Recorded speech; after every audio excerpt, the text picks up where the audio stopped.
te bénisse. Je pense que pour commencer, nous avons un petit bébé ici. C'est ce que m'a dit Doc il y a quelques instants, mon frère selon la chair, qui était là pour être consacré. Maintenant, si ces mamans ont des bons bains qu'elles veulent consacrer au Seigneur, nous serons heureux qu'elles viennent tout de suite, qu'elles amènent leurs petits. Bon, bien des gens, comme ils disent, ils les baptisent. C'est ce que fait l'Église méthodiste, et l'Église nazaréenne aussi, je crois. Je ne suis pas sûr. Non, je pense que c'est sur ce point-là qu'ils se sont divisés, celui du baptême des nouveau-nés. Les nazaréens et les méthodistes libres. Mais de toute façon, certains ils font ceci ou cela, et certains versent un peu d'eau sur eux, certains les aspergent, mais nous essayons toujours de rester aussi près que possible de la Bible. Or, il n'y a aucune écriture dans la Bible disant d'asperger un bébé. Il n'y a pas non plus d'écriture disant d'asperger qui que ce soit. Ce n'est pas conforme aux Écritures. C'est une ordonnance de l'Église catholique. Mais ils ont effectivement amené des tout petits à Jésus. Et nous devons le représenter. Nous voulons faire la même chose que lui. Il a posé ses mains sur eux et les a bénis. Et a dit, laissez venir à moi les petits enfants, et ne les en empêchez pas, car le royaume des cieux est pour ceux qui leur ressemblent. Et c'est ce que nous continuons à faire, ici au tabernacle, alors que nous essayons de perpétuer de notre mieux la véritable manière biblique consacrée. Donc, maintenant, si cette maman ou d'autres mamans ont des tout petits à consacrer, pendant que sœur Gertie joue, amenez-les. Eh bien, amenez-les à l'autel. Le frère et moi descendrons consacrer ces petits au Seigneur.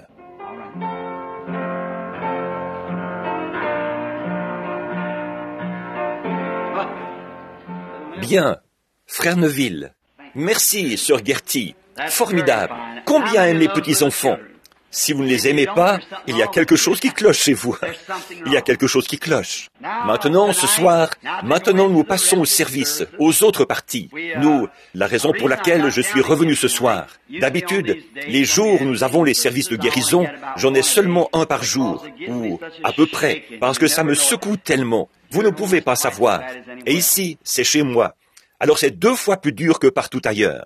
Je me suis excusé de ma grosse bévue de ce matin, mais la première chose qui m'a dérangé, c'est quand Billy est venu me dire qu'il n'avait pas pu trouver assez de gens à qui distribuer des cartes de prière. Il n'avait pu en distribuer que 12 ou 14. Et personne ne voulait avoir de cartes de prière. Tout allait bien, je suppose. Et donc, à cause de ça, je n'ai jamais pensé. Et quand j'ai commencé à appeler ces cartes de prière, je croyais que je les aurais toutes, les 10 ou 12 ici, le nombre qu'il y avait. Je les ai appelées. Arrivé à quelque chose, là, un certain numéro, plus rien. J'ai appelé, pas de réponse. Et ça ne m'est jamais venu à l'esprit, jusqu'à ce que Madame Wood me téléphone.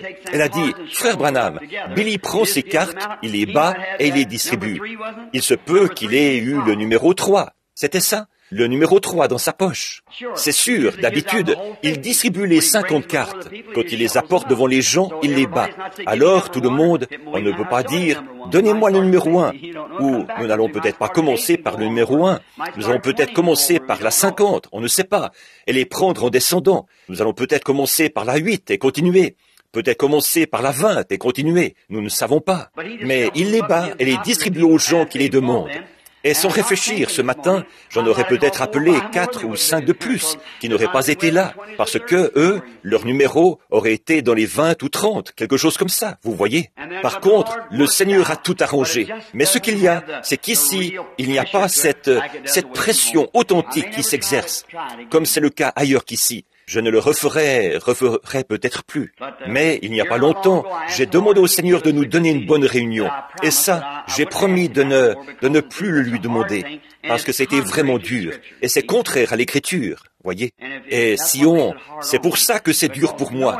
Le sachant, je suis battu d'avance. Voyez, je suis battu d'avance.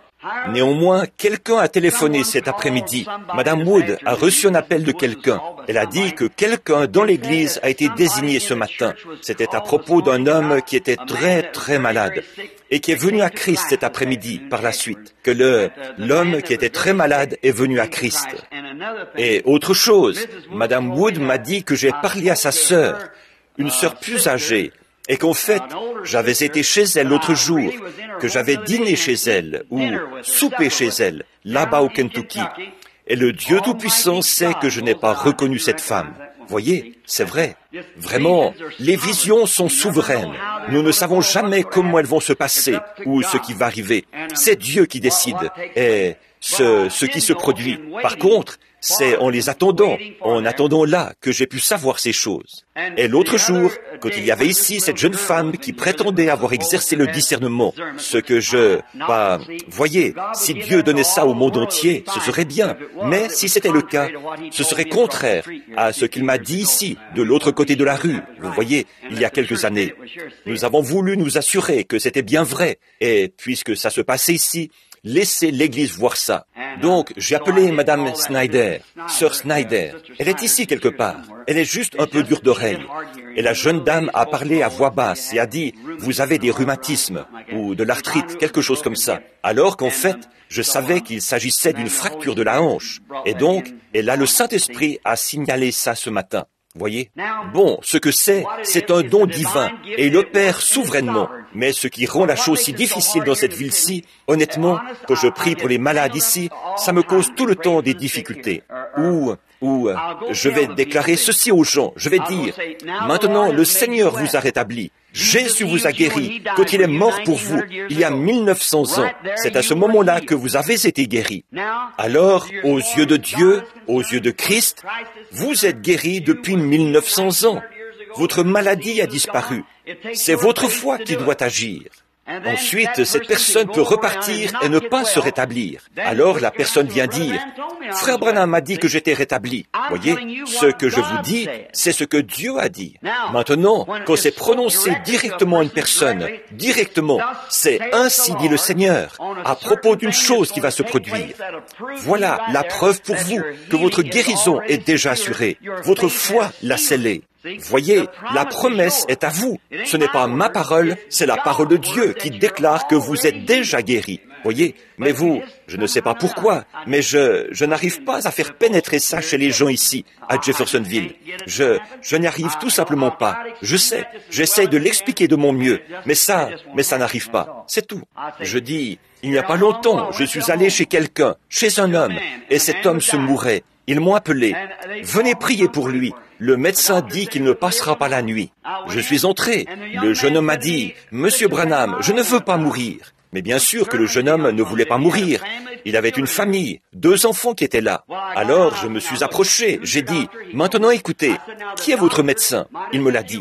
J'ai dit, « Bon, le médecin peut-être dit que vous alliez mourir, mais Dieu n'a pas encore dit que vous alliez mourir. » J'ai dit, « Maintenant, d'après la Bible, vous êtes déjà guéri, parce que Jésus est mort pour votre guérison. » Il a dit, « Croyez-vous que je vais me rétablir ?» J'ai dit, je le crois absolument.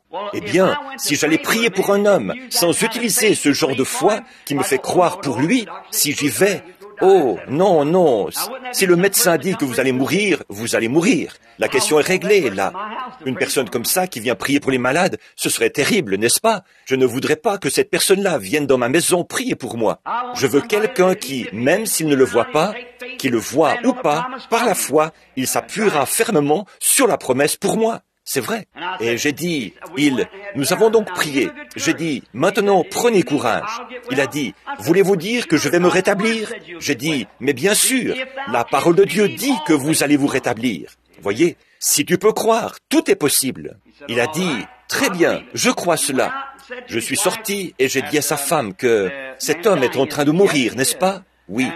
Donc le lendemain, l'homme est mort, ou quelques jours plus tard. Alors, cette femme s'en va, se met à boire et à se conduire n'importe comment. Et l'un des diacres, je crois, de cette église, est allé vers cette femme. Il lui a demandé de revenir, de réintégrer l'église. Elle a dit, je ne vais plus croire personne. Le prédicateur Branham est venu ici, il a prié pour mon mari, il lui a dit qu'il allait vivre et il est mort 2 ou 3 jours plus tard.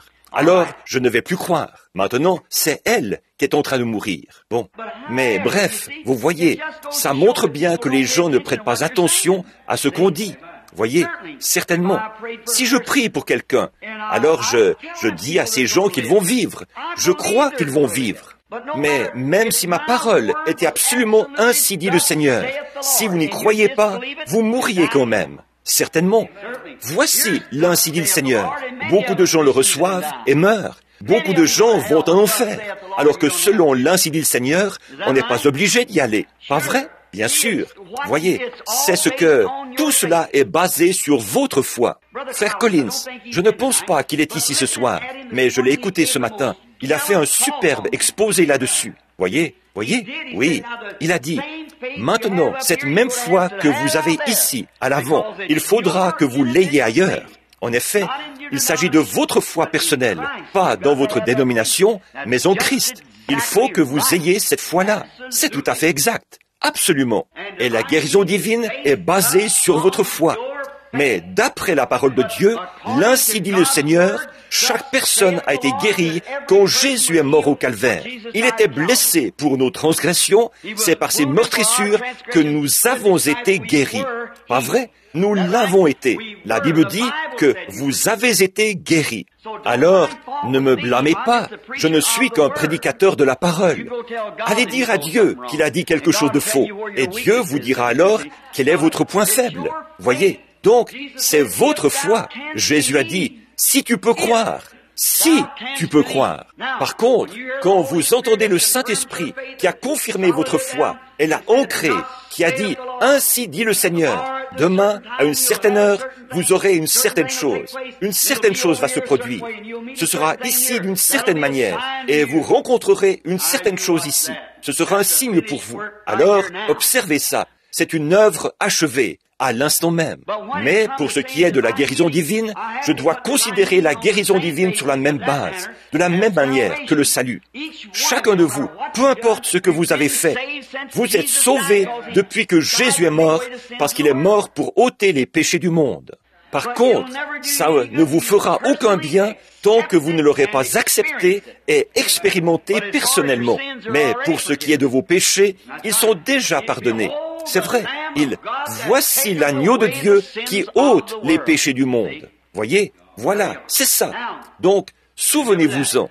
Maintenant, je sais que quand on enseigne dans les Écritures, nous sommes d'une assemblée mélangée. Et souvent, dans cet épître aux Hébreux, qui est un livre assez profond, je vais devoir la laisser de côté pendant quelque temps. Là, je vais essayer de terminer ce soir la dernière partie du chapitre 7. Maintenant, vous vous posez sans doute de nombreuses questions. Beaucoup d'entre vous, vous avez des questions. Et moi aussi, j'en aurai. Alors, la prochaine fois, si le Seigneur le veut, quand je reviendrai, je pars dans le Michigan. Et puis, du Michigan, j'irai dans le Colorado. Et du Colorado, sur la côte ouest. Maintenant, quand nous reviendrons, si le Seigneur le veut. Bon, je ne sais pas. Si je ne suis pas à Chicago dimanche, je serai peut-être de retour ici dimanche soir. Nous privons constamment notre pasteur de la chair ici, depuis environ 6 semaines, tout au long de de cet épître ici. Voyez, maintenant je n'aime pas faire ça. Frère Neville est un gentil frère, aimable et doux, et je suis sûr que cette église aime Frère Neville. Au fait, puisque j'en parle, quelqu'un, quelque part dans ce pays, est coupable d'avoir écrit des cartes demandant le renvoi de Frère Neville de cette chair. Vous allez devoir régler ça avec moi. Oui, c'est vrai. Oui. Oh oui. Maintenant, je veux que ça dit que les diacres, quelque chose en rapport avec le conseil des diacres. Le conseil des diacres n'a absolument rien à voir avec ce pasteur. Non, monsieur. C'est l'assemblée entière qui détient toute l'autorité.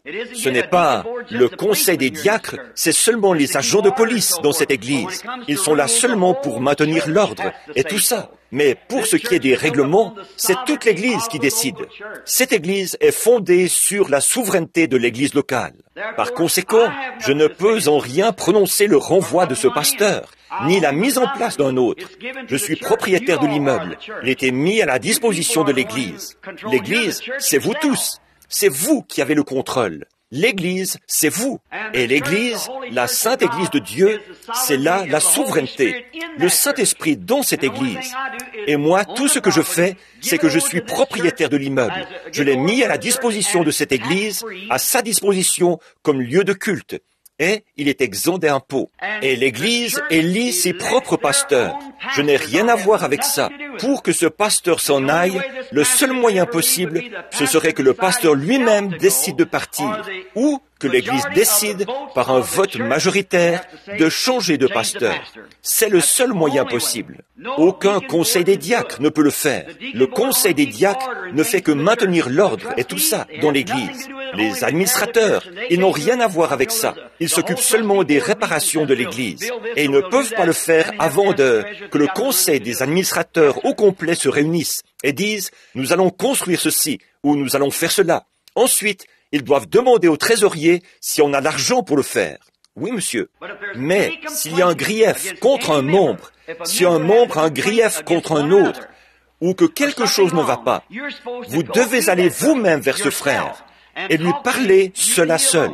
Et s'il refuse d'écouter cela, passez à l'étape suivante. Faites-vous accompagner de l'un des diacres ou de quelqu'un qui ira avec vous vers ce frère.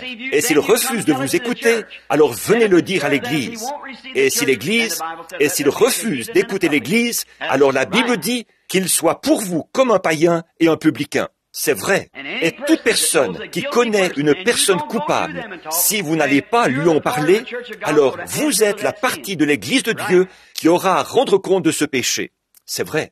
Et si des gens ont un grief contre un diacre, ou contre le diacre, ou quelqu'un dans l'Église, il faut 3 personnes qui viennent en témoigner, que la chose soit attestée par la déposition de 2 ou de 3 témoins. Ils viennent dire au pasteur qu'on a sujet de se plaindre d'un diacre. Alors, si on a sujet de se plaindre d'un diacre, si ce diacre n'est pas un homme juste, un homme intègre, il doit remplir la fonction de diacre de façon irréprochable et être sans reproche. Et si cette assemblée voit que ce diacre ne remplit pas cette fonction, qu'il prenne 3 personnes avec lui et présente ça au pasteur. On demande à ce diacre de rester chez lui ce soir-là. Et alors, le pasteur, vient, il réunit l'assemblée et présente le grief. Et si l'assemblée vote pour que le diacre continue, le diacre continue. Si elle vote pour que le diacre soit renvoyé, on élit un nouveau diacre le soir même. Voyez? Par conséquent, ce n'est pas l'affaire d'une seule personne, mais de la majorité des gens. Oui, monsieur. S'il y a 20 voix pour lui et 21 contre lui, il s'en va. Et vice-versa. Voyez, voilà en quoi consiste la souveraineté de l'Église locale. Et alors, chacun des membres a son mot à dire dans l'Église. Si quelque chose va mal, alors il y a moyen pour eux de réagir. Et ce qu'ils doivent faire, c'est veiller devant Dieu à ce qu'absolument rien n'entrave la bonne marche de l'Église. Mais l'entière et complète autorité de l'Église appartient au pasteur. Lisez ça dans la Bible. Voyez si ce n'est pas là l'ordre établi par la Bible. C'est tout à fait exact. Il n'y a personne au-dessus de l'ancien. Je n'ai rien à voir avec ce que Frère Neville fait ici. Ça, c'est entre vous et Frère Neville. Si Frère Neville voulait prêcher la doctrine des témoins de Jéhovah, ça, c'est entre lui et vous. Voyez, s'il voulait prêcher quoi que ce soit, tout ce qu'il veut, ça, c'est entre vous et lui. C'est tout. Si l'Assemblée vote pour qu'il soit là et prêche ça, c'est bien. C'est son affaire. Moi, tout ce que je fais, c'est que je suis propriétaire de l'immeuble. Et s'il arrive telle ou telle chose, s'il est question, par exemple, de renvoyer le pasteur et que les gens veulent passer au vote, on ne peut pas demander à un diacre de faire ça. On va me le demander à moi. Je viendrai et je dirai, si vous voulez renvoyer le pasteur, dites-moi pourquoi. A-t-il fait quelque chose? Oui, nous l'avons surpris en état d'ivresse. Ou nous l'avons surpris en train de faire telle chose, ou en train de faire quelque chose de mal. Avez-vous 3 témoins de cela? Oui, nous les avons. Ces témoins doivent d'abord être mis à l'épreuve. Ne reçoit point d'accusation contre un ancien, si ce n'est sur la déposition de 2 ou de 3 témoins, et qu'il soit d'abord éprouvé contre un ancien. Ensuite, vous devez déclarer sous serment que vous l'avez vu, et apporter la preuve que vous l'avez vu. Ensuite, si c'est le cas, alors ce péché est condamné devant tous. C'est mal. Ensuite, dites, Assemblée, voulez-vous changer de pasteur? Si l'Assemblée vote, pardonnez-lui et qu'il reste en poste. Ça met le point final à la question. Voyez? N'êtes-vous pas d'accord que c'est là la bonne manière de diriger une église? C'est ce que la Bible dit. Nous n'avons ni évêque, ni surveillant, ni conseil ou autre qui mettent celui-ci en poste et qui ont beaucoup d'autorité. Personne ici n'a d'autorité sauf le Saint-Esprit. C'est vrai. C'est lui qui déplace les gens. Nous acceptons la décision que prennent les gens, la majorité des gens, comme étant la sienne. Donc, si une partie des gens veut faire ceci, et que l'autre partie veut faire cela, et qu'une partie gagne, que fait la partie perdante? Elle se rallie tout de suite aux autres et dit, dans ce cas, nous avions tort. Nous irons de l'avant, parce que c'est le Saint-Esprit qui a fait ce choix. Voyez, c'est tout à fait ça. C'est comme les démocrates et les républicains, aussi longtemps que nous sommes une démocratie, que nous sommes américains. Si les démocrates sont au pouvoir, les républicains devraient venir leur offrir leur appui. Les républicains au pouvoir, les démocrates offrent leur appui. Voyez, c'est exactement ce qui fait de nous une nation. Quand nous violons ça, nous violons notre démocratie. C'est vrai. Les démocrates disent, je ne vais rien faire. Les républicains sont au pouvoir. Alors nous tombons. Je suis du Kentucky. L'union fait la force. La division fait la chute. Maintenant, si jamais vous avez connaissance que quelque chose ne va pas dans l'Église, un individu, une personne ou quoi que ce soit, il est de votre devoir de régler cette chose. Sinon, vous aurez à rendre compte de cela devant Dieu. Vous, l'Église. Maintenant, souvenez-vous, ça ne repose pas sur mes épaules, ça repose sur les vôtres, et Dieu vous fera rendre compte de tout ce qui ne va pas dans l'Église. C'est vrai, c'est comme ça qu'il dirige son Église. C'est comme ça dans la Bible, c'est l'ordre établi par la Bible, c'est la souveraineté de l'Église locale. Le pasteur est le chef, c'est vrai, amen. Maintenant, revenons à ce vieux message béni. Vous, maintenant, je veux que vous sachiez ces choses. Ceci est enregistré sur bande magnétique. Souvenez-vous, ce message, les enregistrements de l'Église, les ordres établis et les règlements de l'Église sont enregistrés sur bande magnétique. Et ils sont conformes à la Bible. Ce n'est pas nous qui la dirigeons. Il n'y a personne à la tête. Non. Tous, nous sommes tous pareils. Mais nous avons un conducteur. C'est le pasteur. Aussi longtemps qu'il est conduit par le Saint-Esprit. C'est vrai. Très bien. Maintenant, là, il va y avoir beaucoup de questions. Alors, la prochaine fois qu'on annoncera et que Frère Neville dira à la radio que je vais être ici, écrivez votre question, afin que vous et moi puissions débattre. D'accord? Très bien. Je sais que j'ai enseigné sur la persévérance des saints, j'ai enseigné sur la divinité suprême de Jésus, j'ai enseigné sur la sécurité du croyant, la prédétermination, la prédestination et beaucoup de ces choses. Et je sais que dans mon assemblée, il y a beaucoup de légalistes, ce qui est parfaitement en ordre, absolument. Mais quant à ces choses, je suis moi-même un légaliste. Et je suis un calviniste. Je crois simplement la Bible, c'est tout. Maintenant, si certaines de ces questions, et j'ai enseigné sur les preuves, les sensations et tout le reste, et toutes ces choses sur lesquelles vous n'étiez peut-être pas d'accord, alors, un de ces soirs, peut-être, disons, es-tu très pressé de revenir ici à la chaire? Disons mercredi soir. Ce mercredi soir. Alors, je pense que je pourrais faire ça à ce moment-là. Apportez votre question mercredi soir. Posez-la ici sur l'estrade. Une question sur la Bible. D'accord. Sur ce que j'ai enseigné là. Et mercredi soir. Et dimanche prochain, alors, je pense que je dois être à Chicago de toute manière. Et de là, j'irai dans le Michigan. Si le Seigneur le veut, je serai ici mercredi soir pour essayer de répondre de mon mieux aux questions. Et maintenant, que le Seigneur soit miséricordieux. Maintenant, inclinons la tête un instant. Maintenant, Seigneur béni, c'est là ta grande économie. C'est ton Église. C'est toi, Seigneur, qui agis. Et nous voulons agir lorsque l'Esprit de Dieu nous fait agir. Et nous te prions maintenant de nous bénir, alors que nous reprenons ce message et abordons ces choses profondes. Nous prions que le Saint-Esprit nous les révèle exactement selon nos besoins, car nous le demandons en son nom. Amen. Maintenant, cette épître aux Hébreux, je la considère comme l'un des livres d'une valeur remarquable. Un peu plus tard, il se peut que je vais partir outre-mer. Je vais le faire bientôt, si Dieu le permet. Je dois aller en Afrique, selon une vision. Je crois que je ne vais pas avoir beaucoup de succès dans mes réunions tant que je n'irai pas en Afrique accomplir cette vision.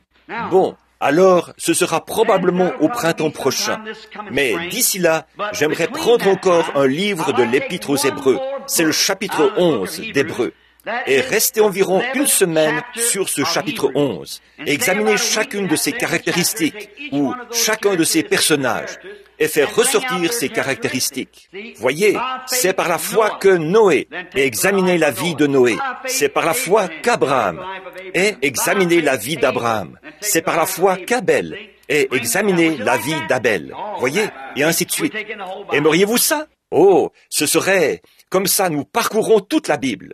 Et alors, nous essaierons de le faire, peut-être, soit, disons, en une semaine ou 10 jours de réunion, une réunion après l'autre, un peu comme des réunions de réveil, à la période des vacances de Noël, ou quelque chose comme ça, si le Seigneur le veut. Bon, au chapitre 7 de l'Épître aux Hébreux, nous avons rencontré ce grand personnage. Qui peut me dire comment il s'appelait? Melchisédek. Maintenant, qui était ce Melchisédek? Il était le sacrificateur du Dieu Très-Haut. Il était le roi de Salem, c'est-à-dire le roi de Jérusalem. Il n'avait pas de père, il n'avait pas de mère non plus, il n'est pas né un certain jour, il ne mourra pas non plus un certain jour. Donc, nous voyons que ça, c'est éternel, forcément. Nous avons vu que le terme « pour toujours » signifie un espace de temps. Vous en souvenez-vous encore? Un espace de temps. C'est pour toujours et pour toujours. Et pour toujours est attesté à plusieurs reprises dans la Bible comme étant un espace de temps. Par contre, l'éternité, et nous avons vu qu'il n'y a qu'un seul type de vie éternelle. Pas vrai? Dieu seul a cette vie éternelle. Pas vrai? Un seul type de vie éternelle. Le terme châtiment éternel n'existe pas. En effet, si vous devez être puni pendant toute l'éternité, il vous faudra avoir la vie éternelle pour être puni éternellement. Il vous faudrait avoir la vie éternelle. Et si vous avez la vie éternelle, vous ne pouvez pas être puni. Voyez? Si vous avez la vie éternelle, celui qui écoute mes paroles et qui croit à celui qui m'a envoyé a la vie éternelle. Pas vrai? La vie éternelle parce que vous croyez. Eh bien, si vous avez la vie éternelle, vous ne pouvez pas être puni parce que vous avez la vie éternelle.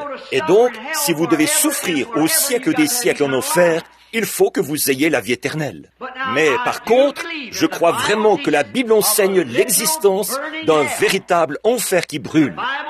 La Bible enseigne ça, que les péchés et la méchanceté seront punis au siècle des siècles. Toutefois, ça, ce n'est pas l'éternité. Ce sera peut-être pendant 10 milliards d'années. Ce sera peut-être pendant 100 milliards d'années. Mais à un moment donné, ça devra avoir une fin. Car tout ce qui a eu un commencement aura une fin. Ce sont ces choses qui n'ont pas de commencement, qui n'ont pas de fin. Vous vous souvenez de cette leçon, maintenant? Et nous sommes revenus en arrière et avons vu que tout ce qui a eu un commencement était perverti. Voyez, était une perversion dérivée de la source principale. Et à la fin, tout se retrouve de nouveau dans l'éternité. Alors, tout l'enfer, toute la souffrance et tout souvenir de telles choses disparaîtront pour l'éternité. Tout ce qui a eu un commencement se termine. Et ce Melchisédek n'était pas Jésus, car il était Dieu.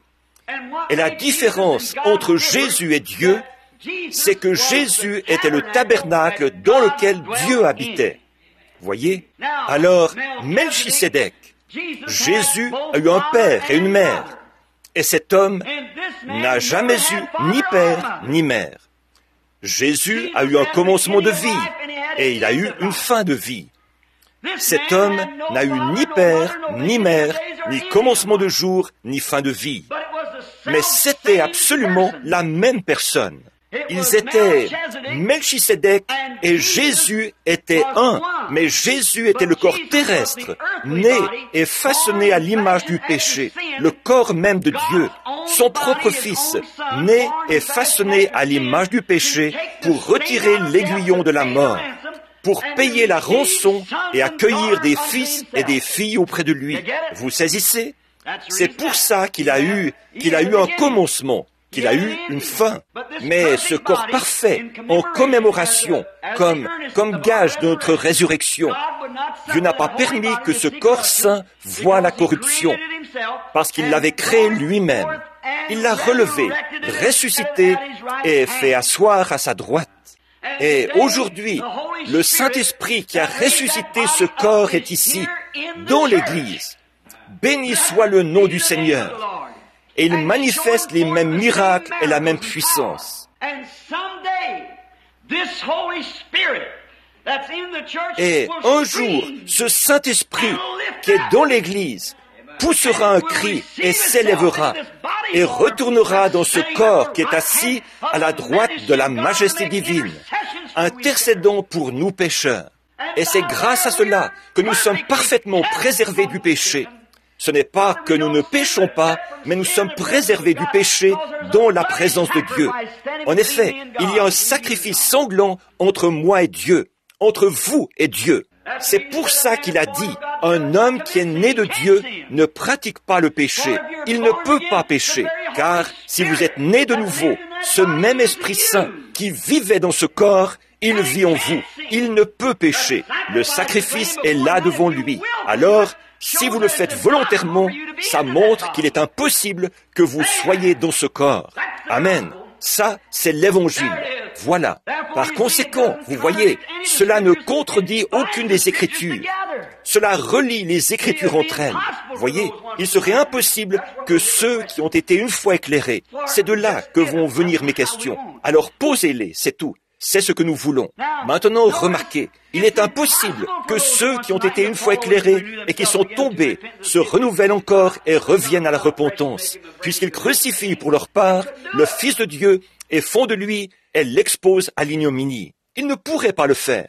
Ensuite, prenez Hébreux 10, où il est dit là, car si nous péchons volontairement, après avoir reçu la connaissance de la vérité, et le péché, c'est quoi? L'incrédulité. Si délibérément, après avoir vu le Saint-Esprit faire les choses qu'il a faites ici même ce matin, vu que Christ est ressuscité d'entre les morts et qu'il vit dans son Église et parmi les siens, vous rejetez cela volontairement. Il est impossible que vous veniez un jour à Dieu parce que vous avez blasphémé contre le Saint-Esprit. Jésus a dit les mêmes choses quand il faisait ses miracles. Ils ont dit, mais c'est Belzébul, c'est un diseur de bonne aventure, c'est un démon. Jésus s'est retourné et a dit, je veux bien vous pardonner ça, mais quand le Saint-Esprit sera venu et fera ces choses, parler contre lui ne sera jamais pardonné, ni dans ce siècle, ni dans le siècle à venir. Parce que vous aurez appelé l'Esprit de Dieu qui était en lui un esprit impur. Alors, si nous péchons volontairement, si nous péchons, sommes volontairement incrédules, pas après que nous avons reçu la vérité, que nous sommes nés de nouveau, nous ne pourrions pas pécher à ce moment-là. Un pécheur ne peut pas commettre le péché impardonnable. Un chrétien ne peut pas commettre le péché impardonnable. Il ne le peut pas. C'est l'impie qui le fait. C'est le soi-disant croyant, pas le croyant. Ces rabbins juifs, ils se disaient qu'ils étaient formalistes. Et ils avaient des doctorats en théologie et des doctorats en philosophie. Ils se disaient que l'affaire était dans le sac. Mais c'étaient les pires pécheurs. Peut-être on ne pouvait rien trouver à redire à leur vie. Ils étaient vertueux, d'une haute moralité, droits pour ce qui est de ces choses. Mais c'étaient des incrédules. Prenez le mot péché et regardez ce qu'il signifie. Le mot péché signifie incrédulité. Il n'y a que deux groupes, le croyant ou l'incroyant, c'est-à-dire la personne justifiée ou le pécheur. C'est tout. Si vous êtes un incroyant, vous êtes un pécheur. Quelle que soit votre bonté ou votre assiduité à l'église, ou vous pourriez même être un prédicateur, vous êtes tout de même un incroyant. Ces pharisiens étaient des prédicateurs et c'étaient des incroyants. Et aujourd'hui, ils sont en enfer à cause de ça. Religieux au possible, pieux, mais ils n'ont pas cru en lui et ils l'ont appelé un démon et ont contesté sa parole.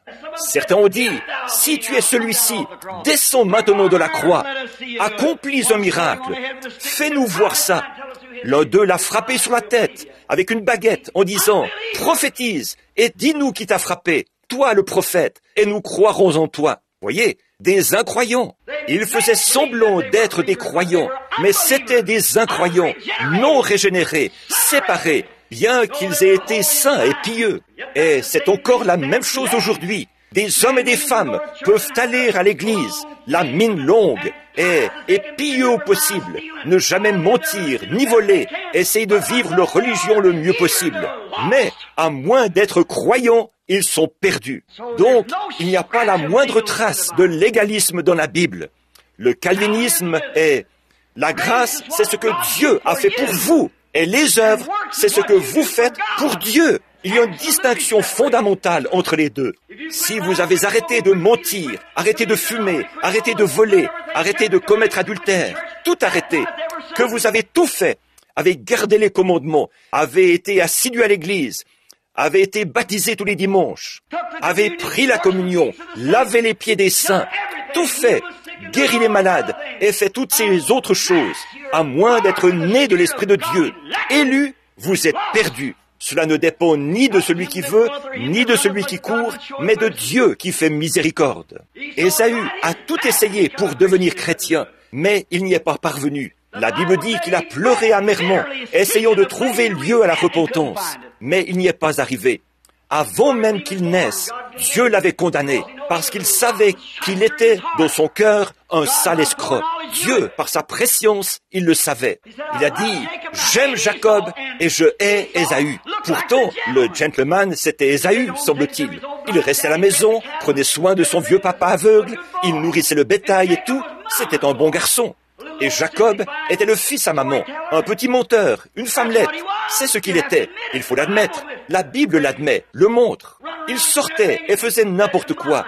Et maman, il restait près de maman. Mais Jacob, malgré tous ses hauts et ses bas, et ses manières de femmelette, il avait quand même égard au droit d'aînesse. C'est le point capital. Ésaü était un gentleman, 2 fois plus que Jacob. Si aujourd'hui, il fallait porter un jugement sur lui comme membre de notre Église, vous choisiriez Ésaü par 1000 voix contre 1, si vous ne le connaissiez pas. Mais Dieu a choisi Jacob. Qu'auriez-vous fait de Saint Paul s'il avait voulu être ministre? Un petit juif au nez crochu, la bouche tordue, qui fait sans cesse des histoires, disant qu'il va mettre l'Église en pièces, qu'il va tout faire. On aurait cru qu'il avait commis le péché impardonnable. Mais Dieu a dit, il est mon serviteur. Dieu prend des hommes et les transforme. Ce ne sont pas les hommes qui prennent Dieu et se transforment. Dieu prend l'homme et le transforme. Ce n'est pas ce que vous faites, ce que vous voulez, ce que vous pensez. C'est ce que Dieu fait. C'est ça. Voilà toute l'histoire. Maintenant, ce grand Melchisédek. Quelle belle histoire à son sujet ici. Nous voulons lire un peu. Simplement, nous avons dû parcourir cela si rapidement. Nous allons reprendre à partir d'ici, dans un certain passage de l'Écriture, et nous allons commencer vers le verset 15. Cela devient plus évident quand il paraît un autre sacrificateur à la ressemblance de Melchisédek.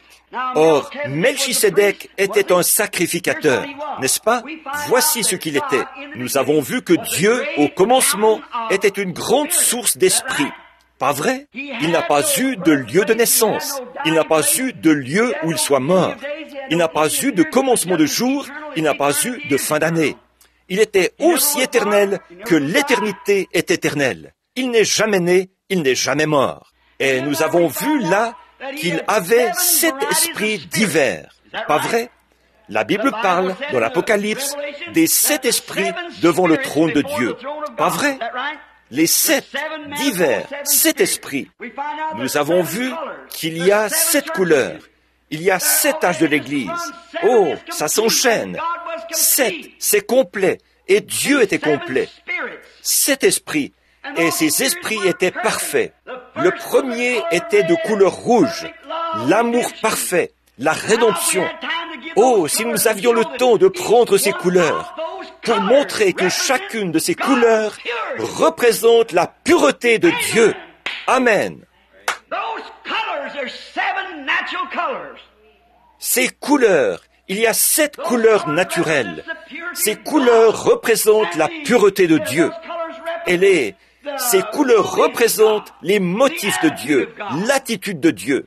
Ces 7 couleurs, elles représentaient 7 âges de l'Église, 7 étoiles, 7 anges. À travers toute l'Écriture, 7 ministres, 7 messagers, 7 messages. Tout va par 7.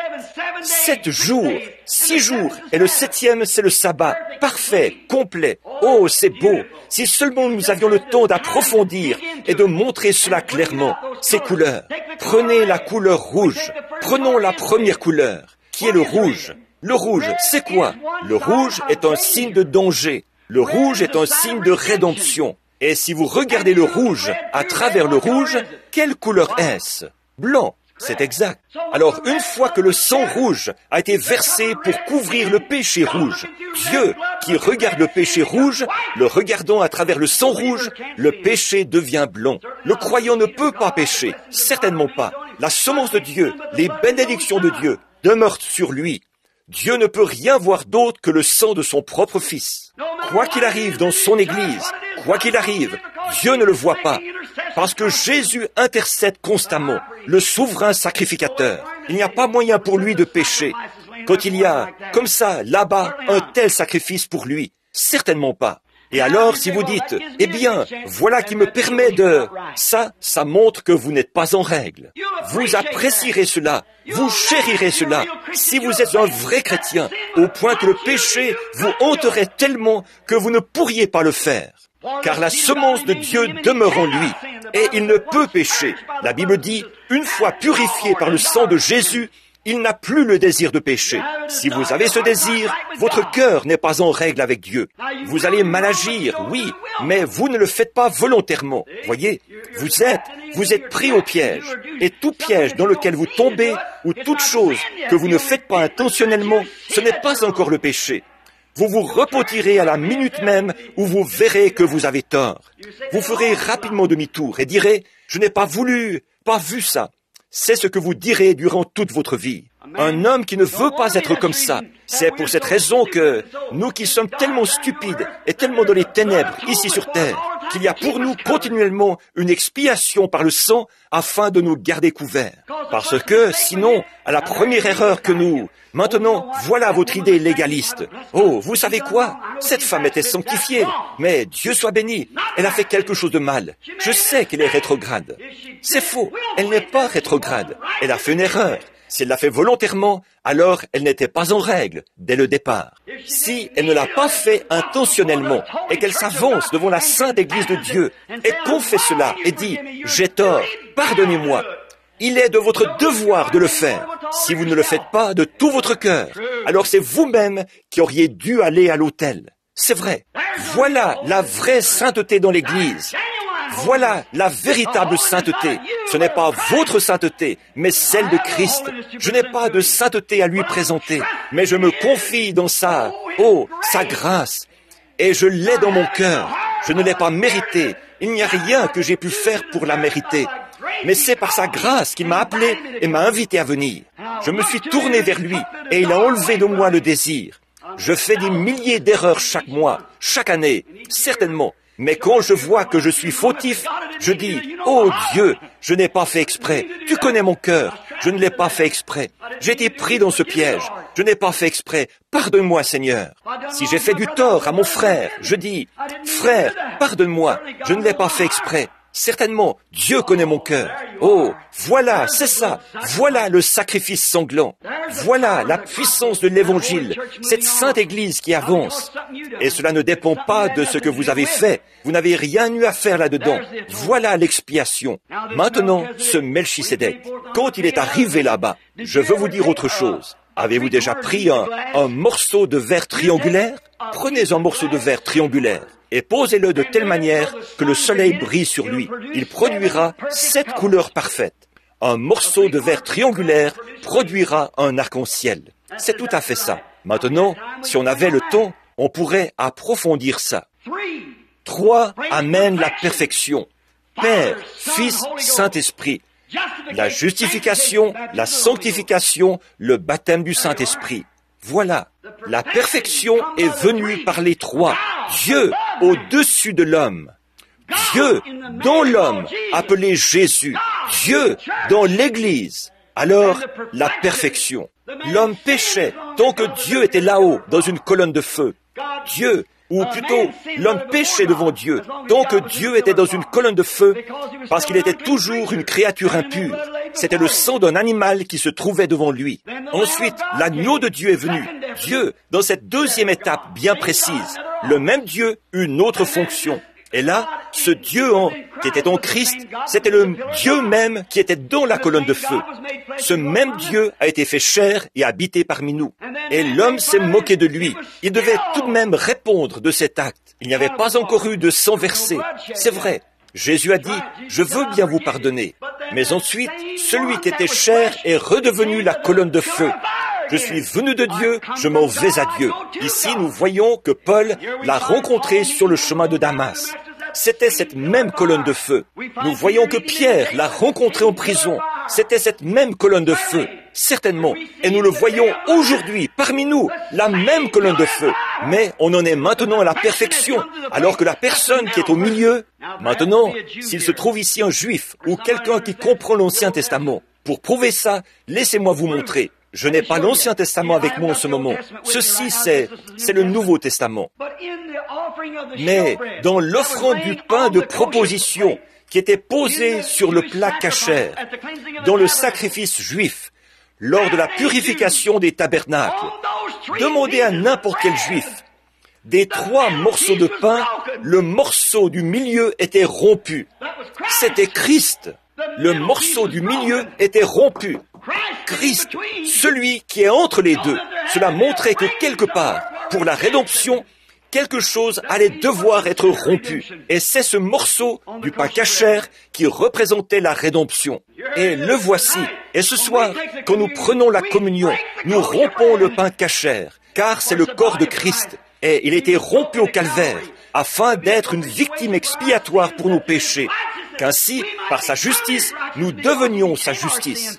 En effet, il est devenu notre péché, afin que nous devenions sa justice. Frères, ça, c'est la grâce à l'état pur. Absolument. Il n'y a aucun autre moyen de justifier une telle chose.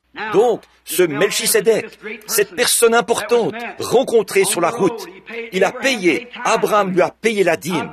Quel homme important il devait être. Maintenant, remarquez, rapidement, institué, non d'après la loi d'ordonnance charnelle. Maintenant, voyez-vous cette loi légaliste? La loi disait, tu ne tueras point, tu ne commettras point d'adultère, tu ne déroberas point. Mais voilà Jésus qui dit, il a été dit aux anciens, tu ne tueras point. Mais moi, je dis que celui qui se met en colère contre son frère sans raison a déjà tué. Il a été dit aux anciens, tu ne commettras point d'adultère. Mais moi, je vous dis que quiconque regarde une femme pour la convoiter a déjà commis un adultère avec elle dans son cœur. C'est ça. Voilà qui devrait apprendre aux femmes à s'habiller correctement, à faire ce qui est bien. Si vous ne vous habillez pas correctement et que vous incitez les hommes à vous regarder de la mauvaise manière, vous êtes coupable d'avoir commis un adultère, comme si vous aviez accompli l'acte. Jésus l'a dit. Et vous, qui avez un tempérament colérique, carnassier, qui avez toujours la bouche ouverte contre quelqu'un, qui n'arrivez pas à supporter, et des choses comme ça, faites attention. Vous êtes coupable si vous dites un mot contre votre frère, qui ne soit pas bien, pas juste. Si vous allez partout pour démolir, il n'est pas nécessaire de planter un couteau dans le dos d'un homme pour le tuer. Vous pouvez le tuer en détruisant sa réputation, en tuant son influence. Parler de manière négative de votre pasteur, ici, dire du mal de lui, c'est comme si vous lui aviez tiré dessus, en disant à son sujet quelque chose qui n'est pas bien. Alors, cela tuera son influence auprès des gens et tout. Et vous êtes coupable de cela. C'est ce que Jésus a dit. Maintenant, écoutez, pour voir où Paul voulait en venir ici. J'aime cette vieille Bible. Elle remet dans la bonne voie. Regardez, regardez bien ici. Maintenant, nous lisons le verset car il est notoire que notre Seigneur est sorti de un instant. Je crois qu'il y a un autre verset ici que je voulais lire. Non, ici en bas, le verset 16. Institué, non d'après la loi d'ordonnance charnelle. Ça, c'est le côté légaliste, vous voyez. Oh frère, je ne devrais pas, je sais, mais ce n'est pas ça. C'est par amour qu'on le fait. Nous en avons déjà beaucoup parlé. J'ai dit, si je disais à propos de ma femme, eh bien, j'aimerais avoir 2 femmes. J'aimerais sortir avec celle-ci, faire ça avec celle-là. Mais si je le fais, ma femme divorcera d'avec moi. Et mon ministère sera fichu. Sale, hypocrite, pourri. C'est vrai, vous ne l'aimez pas correctement au départ. C'est tout à fait vrai. Si vous l'aimiez, ce ne serait pas une affaire de loi. Vous l'aimeriez, peu importe, et vous lui resteriez fidèle. C'est tout à fait vrai. Et vous, les femmes, feriez la même chose à l'égard de votre mari. C'est vrai. Parfois, les femmes, on arrive où l'homme voit une petite Jézabel toute maquillée, vous savez, et il ira là, se laissera séduire par elle. Peut-être qu'il a une bonne épouse. Et ensuite, vous prétendez être chrétien. Honte à vous. Vous avez besoin de recevoir une dose supplémentaire à l'autel. C'est vrai. Et certaines d'entre vous, les femmes, vous tournez les regards vers ce type qui a les cheveux tout lissés, recouverts de suffisamment de vaseline pour ouvrir la bouche. Et là, une jeune fille, ici, il n'y a pas longtemps, ce n'est pas une plaisanterie, parce que ce n'est pas mon intention de le dire comme une plaisanterie. Mais les gens savent qu'ici, ce n'est pas un endroit pour plaisanter. Mais une fille, ici, il y avait de braves garçons ici, des garçons chrétiens. Il y a longtemps, quand j'étais pasteur ici, nous avions coutume de donner des petits enseignements aux jeunes hommes. Le dimanche après-midi, je parlais aux jeunes filles de sexualité et tout ça. Et le dimanche après-midi suivant, je parlais aux jeunes hommes. Et j'essayais de mettre un frein à ces choses. Une jeune fille s'est mise à sortir avec une espèce de gringalet, ici en ville, qui fumait des cigarettes et avait une flasque dans sa poche. Il roulait en ville dans un petit roadster. Je ne voyais pas ce qu'elle pouvait lui trouver à ce garçon. Il ne voulait pas venir à l'église. Il restait assis à l'extérieur. Il l'a déposé ici à l'église et ensuite il restait dehors, dans sa voiture, et attendait. Il ne voulait pas entrer, assister au culte. Un jour, je lui ai dit, elle habitait à New Albany. J'ai dit, jeune fille, je voudrais te demander quelque chose. Mais qu'est-ce que tu peux bien lui trouver à ce garçon? J'ai dit, premièrement, il déteste la religion même que tu as. Il méprise ton Christ. Il ne ferait jamais un mari pour toi. Il te rendrait misérable toute ta vie.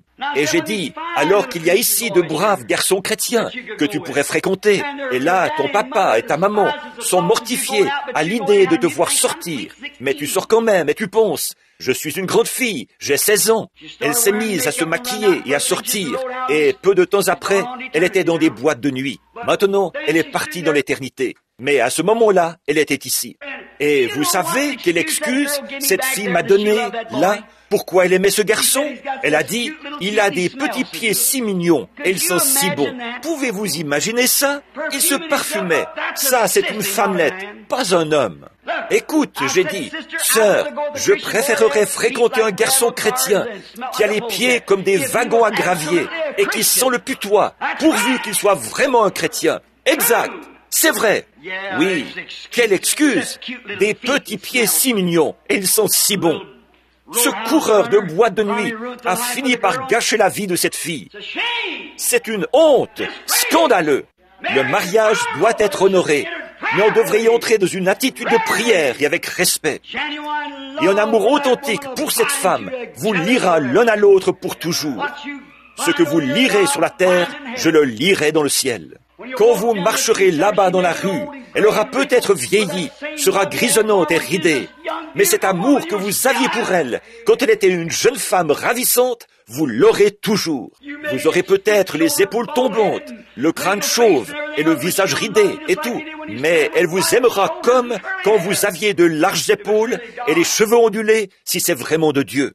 Car vos regards sont fixés sur le moment où vous traverserez le fleuve là-bas, où en un instant, vous redeviendrez des jeunes hommes et des jeunes femmes, pour vivre ensemble pour toujours. C'est la promesse éternelle de Dieu. Il a dit qu'il le ferait. Non seulement ça, nous allons y venir dans un instant, mais il a juré qu'il le ferait. Écoutez ceci, nous continuons. Institué d'après la loi d'ordonnance charnelle, mais selon la puissance de vie impérissable. Maintenant, nous allons lire rapidement pour qu'on y arrive, car ce témoignage lui est rendu. Tu es sacrificateur pour toujours, selon l'ordre de Melchisédek. Tant qu'un sacrificateur sera nécessaire, il sera un sacrificateur. Cela va de soi. Il y a abolition des ordonnances antérieures, de son impuissance, de son inutilité. Car la loi n'a rien amené à la perfection. Vous ne le pouvez pas. Vous aurez beau faire n'importe quoi. Arrêtez de boire, arrêtez de fumer, arrêtez de dire des mensonges, aller à l'église, essayez de faire ceci, essayez de faire cela. Vous êtes quand même charnel. Ça, ce n'est que la loi. La loi n'amène rien à la perfection. Mais qu'est-ce qui amène à la perfection? Christ. Gloire. Même si j'arrêtais de mentir, de voler, de commettre adultère, de chiquer, de faire toutes sortes de choses, je suis quand même charnel. Dieu ne l'accepte pas parce qu'il n'y a rien que je puisse lui offrir comme acte de propitiation. Par contre, à l'instant même où je pose mes mains sur la tête bénie du Seigneur Jésus, où je dis, Seigneur, je ne vaux rien, veux-tu me prendre comme ton serviteur? Et où Dieu, d'un baiser, ôte mon péché, alors je suis parfait aux yeux de Dieu. C'est vrai. Pourquoi? Je ne m'appuie pas sur mes propres mérites. Je m'appuie sur les siens. Il nous a amenés à la perfection par ses souffrances et par son sang. Je vois que c'est l'heure de terminer, mais je veux finir de lire ceci, si je le peux rapidement. Antérieur, à cause de son impuissance, qui est son inutilité, car la loi n'a rien amené à la perfection et introduction d'une meilleure espérance. La meilleure espérance, qu'est-ce que c'est? Christ, par laquelle nous nous approchons de Dieu. Pourquoi? Avec toute notre bonté, et toute notre bonté, et toute notre bonté, nous sommes toujours charnels. Mais une fois dans la présence de Dieu, en reconnaissant que nous ne pourrions jamais nous tenir là, si ce n'est par les mérites de Jésus-Christ, alors nous nous approchons de Dieu, grâce au mérite de son Fils. Seigneur, je m'approche de toi avec un cœur innocent. Au nom de ton Fils Jésus, je te prie de m'accueillir. Oh frère, alors vous venez par une route vivante. Pas, Seigneur, tu sais, j'ai arrêté de boire. Tu sais, je traite correctement ma femme. Tu sais, je fais ceci, je fais cela. Vous n'avez rien à offrir. Car la loi d'ordonnance charnelle ne pouvait rien accomplir. Mais l'introduction d'une autre espérance, oui, cette espérance qui est Christ, nous la possédons comme une ancre de l'âme, solide et sûre. Regardez bien, et comme cela n'a pas eu lieu sans serment, le pronom, si vous remarquez ici, est en italique. Il est devenu sacrificateur. Non seulement sacrificateur, mais il est devenu sacrificateur par serment. Pas. Maintenant, regardez bien. Voyons les autres sacrificateurs. Car tandis que ces sacrificateurs, les Lévites, les hommes justes, droits, honnêtes, sont devenus sacrificateurs sans serment. Dieu a seulement dit que c'est selon l'ordre d'Aaron qu'il avait fait ces sacrificateurs. Ils se sont succédés de génération en génération. Ils vont à l'école et apprennent à être prédicateurs et tout. Ils se sont succédés. Donc, c'est comme ça que Dieu faisait d'eux des sacrificateurs. Ils se faisaient eux-mêmes sacrificateurs par leurs études, par droit de succession et tout. Mais cet homme a été fait sacrificateur par un serment que Dieu a fait. Maintenant, écoutez attentivement. Devenu sacrificateur sans serment, Jésus l'est devenu avec serment. Par celui qui lui a dit, le Seigneur a juré et il ne se repentira pas. Amen. Tu es sacrificateur pour toujours, selon l'ordre de Melchisédek. Jésus est par cela même le garant d'une alliance plus excellente. Maintenant, rapidement. De plus, il y a eu des sacrificateurs en grand nombre, parce que la mort les empêchait d'être permanents. Des milliers de sacrificateurs, parce que ceux-là ne connaissaient constamment que la mort, et les infirmités, et la mort, et la mort, et la mort. Mais lui, observez-le. Mais lui, qui lui? Jésus, parce qu'il demeure à perpétuité, éternellement, possède un sacerdoce qui n'est pas transmissible. Pour cela, c'est aussi pour cela qu'il peut sauver à l'extrême. Peu importe combien ils sont mal en point, bas, éloignés, il peut sauver à l'extrême. Ceux qui s'approchent de Dieu par lui, pas sur la base de votre justice, mais sur la base de votre confession. Voyez, qui s'approchent de Dieu par lui, étant toujours vivant pour intercéder en leur faveur. Il est là, intercédant constamment. Il nous convenait en effet d'avoir un souverain sacrificateur comme lui, saint, innocent, sans tache, séparé des pécheurs, et devenu souverain sacrificateur dans le ciel. Voilà, c'est ça. Alors, si j'essaie de représenter moi-même ma cause, je la perdrai. Si j'essaie de la représenter en disant, eh bien, mon papa était un homme bon, mon papa était un prédicateur, eh bien, j'ai passé ma vie dans l'église, je la perdrai quand même. Mais lui, cet homme est parfait, Christ. Il est assis là et il offre constamment son sang pour mes péchés. Voilà. Qui n'a pas besoin, comme les sacrificateurs, d'offrir chaque jour des sacrifices, d'abord pour ses propres péchés, ensuite pour ceux du peuple, car ceci, il l'a fait une fois pour toutes en s'offrant lui-même. Maintenant, observez le dernier verset. En effet, la loi établit souverain sacrificateur des hommes, sujet aux infirmités. C'est ce que fait la loi charnelle. Là, j'aurais aimé pouvoir m'arrêter environ 2 heures là-dessus. C'est comme ça. La loi établit encore des hommes comme prédicateurs. C'est vrai. Tenez, ils disent, eh bien, cet homme a une expérience de séminaire. Je ne voudrais pas échanger ma petite expérience céleste contre tous les séminaires du monde.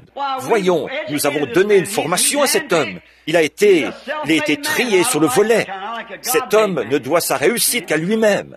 Moi, je n'aime pas cette sorte-là. J'aime l'homme qui ne doit sa réussite qu'à Dieu. Voyez. Mais la loi établit encore des sacrificateurs. La loi établit encore des prédicateurs. Là, l'Église baptiste, ils en produisent à l'appel des prédicateurs. Ils ont une machine qui les produit en série.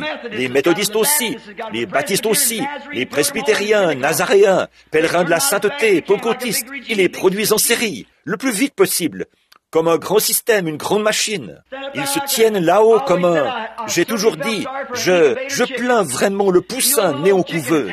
Vous savez, le petit poussin qui éclot en couveuse, il n'éclot pas correctement. Non, c'est la poule qui est censée faire éclore le poussin. Mais le poussin né en couveuse, quand il sort, il piaule. Mais il n'a pas de maman vers qui aller. Voyez, il ne sait pas ce qu'est une maman, c'est vrai.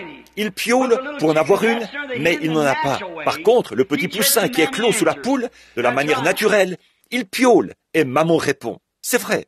Et parfois je pense à cette expérience de séminaire acquise dans ces grandes couveuses, à Louisville et dans le monde entier, qui font éclore des prédicateurs par milliers, des couveuses pentecôtistes et des couveuses presbytériennes et des couveuses baptistes. Elles font tout éclore leur petit poussin. Ils piaulent et parlent de la couveuse dans laquelle ils ont éclos. Mais j'aime avoir un père, une mère. Béni soit le nom du Seigneur. Ceux qui sont nés avec moi ne sont pas très nombreux, mais ceux-là sont mes frères. Amen. Nous avons une mère qui répond une mère qui est au ciel, qui prend soin de nous tous, comme une poule prend sa couvée sous ses ailes, et roucoule pour ses petits, et attire couve ses poussins. C'est ainsi que je vous couverai. Jérusalem, Jérusalem, combien de fois ai-je voulu te prendre auprès de moi, comme une poule rassemble sa couvée. Combien de fois ai-je voulu que tu sois à moi, mais tu ne l'as pas voulu. Tu avais tes propres séminaires qui ont fait éclore tes sacrificateurs. Ils t'ont donné un enseignement qui est contraire à moi. Maintenant, tu es livré à toi-même. Ta destruction t'attend. Maintenant, je dis ceci. Vous tous, combien de fois le Saint-Esprit a-t-il voulu vous prendre sous ses ailes, comme une poule rassemble sa couvée? Mais vous voulez suivre votre propre voie. Là, vous tenez à suivre votre propre voie. Un de ces soirs, j'aimerais prêcher là-dessus. Votre propre voie. Vous savez, Caïn a voulu suivre sa propre voie. Aujourd'hui, l'homme veut suivre sa propre voie. Mais telle voie paraît droite, mais son issue, c'est la mort. Maintenant, regardez bien. En disant une alliance nouvelle. Là, je crois que... Non, j'étais au mauvais endroit. Le verset 28. En effet, la loi établit souverain sacrificateur des hommes sujets aux infirmités. Mais la parole du serment, qui était fait après la loi, établit le Fils, qui demeure pour l'éternité. Que Dieu soit béni à jamais. Pour un Fils qui demeure pour toujours, selon l'ordre de Melchisédek. Il n'a jamais eu de commencement, il n'a jamais de fin. La loi ne pouvait rien produire de semblable, parce qu'elle était charnelle. L'Église ne peut rien produire de semblable, les dénominations, parce qu'elles sont charnelles. Les séminaires ne peuvent absolument rien produire de semblable.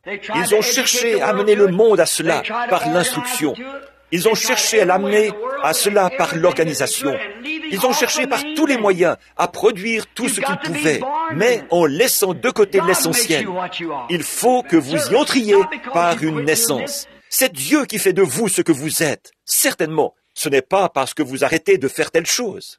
Bon, les Nazaréens, vous ne devez pas porter d'anneau, vous n'avez pas le droit de porter de montre, et vous devez faire telle et telle chose. Vos bras, les manches doivent avoir telle longueur, vos jupes doivent avoir telle longueur. Et les hommes ne peuvent pas faire partie d'un club, sinon ils ne vous baptisent pas. Bien, voici les catholiques qui arrivent. Ils ont leurs exigences à eux. Et voici les méthodistes qui arrivent. Ils ont les leurs. Chacun a ses critères d'évaluation. Si vous n'êtes pas à la hauteur, alors c'est terminé. Voyez? Mais en fait, la réalité de la chose, c'est ceci. Je n'ai rien à t'apporter, mais à ta croix je veux rester. Ô Dieu! Nu, blessé, j'ai besoin d'être secouru. Ô Christ, je viens très humblement, confessant que je ne suis rien et qu'il n'y a rien en moi. Accueille-moi, ô Dieu. Alors, Dieu vous accueille. Bon, vous ne savez peut-être même pas votre alphabet. Vous ne savez peut-être pas faire la distinction entre du café et des pois cassés. Vous ne savez peut-être pas faire la distinction entre U et Dia, entre votre droite et votre gauche.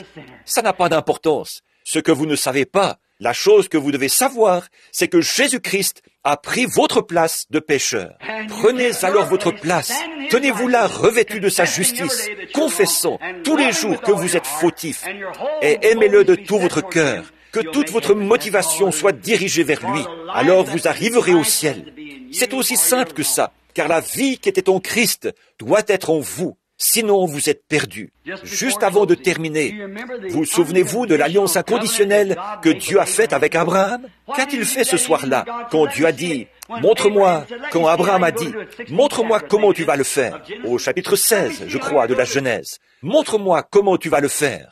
Il a dit, viens, Abraham. Et il a emmené Abraham. Il a dit, va me chercher un bélier, et va me chercher une chèvre, et va me chercher une génisse. Je veux que tu les amènes ici, et que tu les offres en sacrifice. Et Abraham est allé prendre la brebis, et la chèvre, et l'agneau, ou la génisse, et il les a tués. C'étaient tous des sacrifices purs. Il les a coupés par le milieu, et a déposé là les 2 morceaux. Puis, il est allé prendre 2 tourterelles qu'il a ajoutées. Ensuite, Abraham a tenu les oiseaux éloignés en attendant que Dieu vienne. Maintenant, Seigneur, voilà le sacrifice. Comment vas-tu faire ça? Je ne sais pas comment tu vas sauver l'homme contre son gré. Je ne sais pas comment tu vas faire ça. Comment peux-tu le faire, Seigneur? Le Seigneur a dit, maintenant regarde bien, Abraham. Tu es un prophète, tu es spirituel, et tu comprendras de quoi je parle. Très bien, Seigneur, je veux voir. Je fais là un petit récit imagé. Bon, Abraham, maintenant viens ici, assieds-toi ici, et tiens ces oiseaux éloignés. Alors, il a chassé tous les oiseaux, jusqu'à ce que le soleil commence à se coucher. Soudain, Dieu est descendu. Quand il est descendu, le sommeil a commencé à gagner Abraham. Dieu a dit, Abraham, je vais t'endormir. Maintenant, écoutez, amis légalistes. Voyez, Dieu a retiré Abraham complètement de la scène. Il n'avait absolument rien à voir là-dedans. Et c'est ce qu'il a fait avec vous. Vous avez dit, oh, j'ai cherché Dieu. Non, Dieu vous a cherché. Nul ne peut venir à moi si mon Père ne l'attire premièrement. Voyez, c'est Dieu qui vous cherche, pas vous qui cherchez Dieu. Vous ne l'avez jamais fait. Vous n'avez pas la nature qu'il faut. Vous êtes un cochon. Vous ne savez pas faire mieux. Vous vivez dans une porcherie. C'est tout ce que vous connaissez. Vous aimez ça. Boire de la bière, vous vautrer dans ces saletés, fricoter avec la femme du voisin et faire toutes les choses mauvaises que vous pouvez, ça vous semble bon. Oh frère, on s'amuse bien. Vous croyez que c'est bon. Mais Dieu frappe à votre cœur. C'est ça qui amène un changement. Pas vous qui frappez à la porte de Dieu. C'est Dieu qui frappe à votre porte. Adam n'a jamais frappé au cœur de Dieu. C'est Dieu qui a frappé au cœur d'Adam. Et vous êtes un fils d'Adam. C'est vrai. Avant qu'Adam puisse être de nouveau un fils de Dieu, il a fallu que Dieu frappe à son cœur. Avant que vous puissiez devenir un fils de Dieu, il faut que Dieu frappe à votre cœur. Donc, Abraham s'est endormi. Et quand il s'est endormi, quelle est la première chose qu'il a vue? Une obscurité effrayante, sinistre, redoutable. C'est la mort qui vient sur toute la race humaine. Ensuite, il a regardé un peu plus loin et il a vu une fournaise fumante. Pour avoir de la fumée, il faut d'abord qu'il y ait un feu. C'est pour ça que je crois que l'enfer est un lieu qui brûle. Bien, il a montré là que nous sommes tous assujettis à la mort et que nous devrions tous aller en enfer parce que nous sommes des pécheurs. Bon, Mais un peu plus loin, il a vu une petite lumière blanche. Et cette petite lumière blanche, cette lumière, c'est quoi?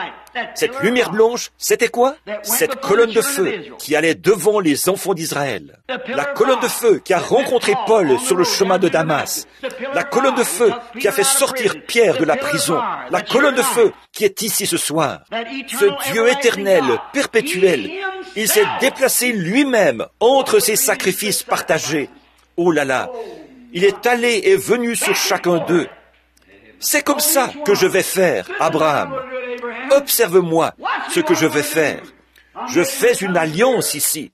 Je ferai le serment que, selon la postérité, je susciterai un intercesseur. Je ferai une alliance avec la mort. Et je condamnerai la mort dans la chair, parce que je viendrai moi-même la subir. Abraham, a-t-il dit, c'est par ta postérité, Abraham, que cela arrivera. Tu seras le Père du monde, grâce à ta postérité. Et cette promesse que je te fais, je ne la fais pas seulement à toi, mais à ta postérité après toi. Il savait qu'ils y seraient tous, non pas eux, mais moi, ce que je fais. Je vais le faire, Abraham. J'ai fait confiance à Adam, et il a rompu la sienne. Tous, ils la rompent, mais celle-ci, je la ferai avec moi-même. Et je jurerai par moi-même que je la garderai. Amen. Amen. Amen. Nous, qu'est-ce qu'on fait quand on fait une alliance? Je dis, frère Neville, maintenant, regardez bien ceci un instant. Je dis, frère Neville, je vais te dire ce que je vais faire. Si tu prêches jusqu'à demain soir et le lendemain soir jusqu'à mercredi, moi je prêcherai de mercredi à dimanche. Tu es d'accord? Oui, monsieur. Voici comment on fait. Top là, mon ami. C'est ça. Ça, c'est une alliance en Amérique. Nous, c'est comme ça qu'on fait une alliance. Maintenant, comment fait-on une alliance au Japon? On fait, disons, tu fais telle chose et je ferai telle chose. On prend une pincée de sel, parce que le sel conserve. On prend donc du sel et j'en jette sur Frère Neville. Et Frère Neville prend du sel et on jette sur moi. C'est une alliance qui nous lie. Comment David Livingstone a-t-il fait alliance avec les Noirs africains pour entrer dans leur pays? Il est allé trouver le chef pour obtenir la permission de traverser la région afin de prêcher l'évangile et faire son travail. Ils ont pris un verre de vin. Voici l'alliance avec les Noirs en Afrique. Ils avaient un verre de vin. Et le chef noir s'est fait une incision et a fait couler le sang dans ce verre de vin. Et David Livingstone s'est fait une incision et a fait couler le sang dans le verre de vin. Ils ont remué tout ça. Livingstone en a bu la moitié. Et le chef noir en a bu la moitié. Puis, ils se sont offerts mutuellement un cadeau. Au chef noir, David Livingstone a dit, « Que me demandes-tu » Il a dit, « Cette veste blanche que tu portes. » Alors, Livingstone a enlevé sa veste et l'a donnée au chef noir. Il a dit, « Toi, que demandes-tu » Il a dit, « Cette lance sacrée que tu as à la main. » En effet, il savait qu'il pourrait entrer avec ça. Donc, il a pris cette lance. Ils étaient frères, parce qu'ils avaient fait alliance. Et en chemin, quand les tribus se précipitaient sur lui pour le tuer, il brandissait cette lance sacrée. Et à ce moment-là, il regardait et disait, « Oh, oh, on ne doit pas toucher cet homme. » Pourquoi? C'est un frère par alliance, bien qu'il soit blanc et qu'on ne l'ait jamais vu auparavant. Avant de l'avoir vu, il ne savait pas qu'ils étaient noirs. Il n'avait jamais vu quelqu'un de pareil. Mais c'est un frère par alliance. Il a à la main la lance du chef. Quelle belle image aujourd'hui. Nous buvons l'alliance du sang du Seigneur Jésus. Avec la puissance du Saint-Esprit sur nous, nous allons de l'avant au nom de Jésus. Et ces signes accompagneront ceux qui y ont part. C'est la lance sacrée du chef. Vous voyez comment elle se fait, cette alliance? Comment faisait-on à l'époque en Orient? Ils se prêtaient mutuellement au serment. Ils tuaient un animal, le fondaient et se tenaient exactement au milieu. Les deux hommes se tenaient entre les deux morceaux de l'animal fondu. Et ils rédigeaient une alliance. Si je ne respecte pas ceci, si je ne fais pas ceci, alors ceci est telle chose, que mon corps soit comme cet animal mort. Que mon corps soit comme cet animal mort. Et quand ils font ça, ils prennent cette alliance et se tiennent entre ces deux morceaux. Ils font un serment, prêtent serment qu'ils s'y tiendront. Et ils déchirent le papier en deux. Et chaque homme, l'un et l'autre, en reçoit un morceau. À un moment donné, ils se rencontreront et qu'ils meurent s'ils ne respectent pas ce serment. Qu'ils soient comme ces animaux morts. Bien. Avez-vous remarqué les trois animaux? Parfaits. L'agneau, la chèvre et les trois sacrifices parfaits. Que représentait l'agneau? Que représentait la tourterelle? Et que signifiaient les deux tourterelles? Les deux tourterelles étaient sacrifiées pour le salut et pour la guérison, qui en faisaient partie. Voyez, les expiations se sont faites différemment, mais la guérison est restée pareille, et le salut aussi est resté pareil. Les deux tourterelles qui n'étaient pas partagées, ce que ça signifiait, ce qu'elles représentaient les deux, le salut, c'est par ces meurtrissures que nous avons été guéris. Il était blessé pour nos transgressions. C'est par ces meurtrissures que nous avons été guéris. Elles étaient posées sur le côté, sans être partagées. Mais l'alliance, la partie des animaux, eux, ils étaient, au nombre de 3, coupés en 2. Vous voyez? Alors, en faisant ça, ils les déchiraient et faisaient leur alliance. Regardez ce que Dieu disait là à Abraham, au calvaire, en rapport avec ta postérité. De toi est sorti Isaac, d'Isaac sortira un tel, Jacob, de Jacob sortira Joseph, de Joseph un autre. Ils se succéderont jusqu'à ce que finalement, à travers cette postérité du juste, ça, il vient de dire ici que notre Seigneur est sorti d'une nation qu'il n'a pas connue, dont Moïse n'a même rien dit pour ce qui concerne le fait d'être issu du sacerdoce. Notre Seigneur est sorti de la tribu de Juda, pas de celle de Lévi, car eux étaient des légalistes charnels. Mais c'est de Juda que notre Seigneur est sorti. Gloire! Voilà, c'est à celle-là que la promesse a été faite. Écoutez bien maintenant, nous terminons. Et au calvaire, Dieu est descendu, et le corps de son propre Fils, dans lequel il avait vécu, il l'a déchiré au calvaire. Il a saigné, a été blessé, coupé, et la lance a été enfoncée, elle a déchiré, et son sang a jailli. Et il a dit, « Père, je remets mon esprit entre tes mains. » Il a baissé la tête, la terre a tremblé, les éclairs ont brillé, et le tonnerre a grondé. Dieu écrivait là son alliance perpétuelle. Et il a retiré son corps mort de la tombe le premier jour de la semaine, et l'a fait monter au ciel, et l'a assis là comme souverain sacrificateur, comme commémoration. Il est assis là, parfait, pour toujours. Et l'esprit qu'il avait arraché de ce corps, il l'a fait redescendre sur l'Église. Et cette Église devra avoir le même esprit que celui qui était dans ce corps. Sinon, à la résurrection, il ne sera pas possible de se raccorder à lui. Ces deux pièces doivent s'assembler parfaitement. Et si cette Église n'est pas parfaitement et en tout point du même esprit que celui qui était en Christ, vous ne partirez jamais dans l'enlèvement. Voilà l'alliance perpétuelle, frères. Sondez vous-même ces choses. Voyez ce qu'il y a dans votre cœur. Aimez le Seigneur. Soyez vraiment sûrs que vous êtes sauvés. Ne prenez aucun risque avec ça. Vous prenez un pari. Oh, vous, nous les Américains, nous aimons parier. Mais il ne faut surtout pas parier là-dessus. Soyez bien sûr que vous êtes dans la bonne voie. Pas parce que vous avez adhéré à l'Église, mais parce que vous êtes réellement nés de nouveau, que Christ est venu à vous, dans la personne du Saint-Esprit. Maintenant, juste pour compléter, alors que je termine, combien nous devrions être heureux de voir que ce même esprit qui était en Jésus-Christ est ici parmi nous, faisant les mêmes choses qu'il a faites quand il était ici sur terre. Combien nous devrions être heureux. Prions maintenant, alors que nous inclinons la tête. Seigneur, cela a été une journée extraordinaire. Bien que je sente, comme toujours, que j'ai échoué, je n'arrive pas à représenter cela correctement, Seigneur. Je te prie de pardonner mes manières stupides. Oh, je confesse mes péchés devant toi et j'implore ta miséricorde. Sachant qu'il y a un grand souverain sacrificateur là-bas, à la droite de Dieu, dans les cieux, qui n'a pas été institué selon l'ordre d'Aaron, d'après des lois, des règlements et tout. Mais il a été placé là à cause de la grâce de Dieu, qui a regardé dans le futur, avant la fondation du monde, et m'a vu ici, dans le monde, et il est mort pour mes péchés, afin de me ramener dans le royaume de Dieu. Je te remercie, Père, de cela, car cet esprit qui règne maintenant dans ton peuple est éternel, comme Dieu est éternel.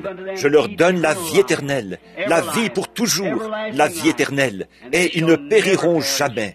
Et au jugement, ils n'y seront absolument pas. Ils ont déjà été jugés et sont entrés dans la gloire. Et si cette tente où nous habitons sur la terre est détruite, nous en avons une qui est déjà là-bas, qui nous attend. Merci pour cela, Seigneur. Je prie maintenant, s'il y a quelqu'un ici ce soir qui n'a encore jamais bu le vrai sang de l'Alliance, qui ne sait pas ce que cela signifie, qui ne sait pas ce que signifie naître de nouveau, avoir une vraie communion avec Christ dans son cœur, lui ou elle, puisse-t-il l'accepter à l'instant, comme nous attendons et que nous leur donnons cette occasion. Et en ce jour-là, notre prière, c'est que nous ayons représenté l'Évangile sous son vrai jour. Nous t'adressons cette prière au nom de Christ. Pendant que nous avons la tête inclinée, y aurait-il une personne qui voudrait lever la main vers Christ, dire, « Christ de Dieu, sois miséricordieux envers moi. Permets-moi de recevoir maintenant le Saint-Esprit dans mon cœur, moi qui suis ton serviteur indigne, et donne-moi l'assurance et l'amour dont j'ai vraiment besoin. » Si vous ne l'avez pas reçu, voulez-vous simplement lever la main vers lui pour dire, « Seigneur, ceci est un signe que je le désire. » Voulez-vous lever la main?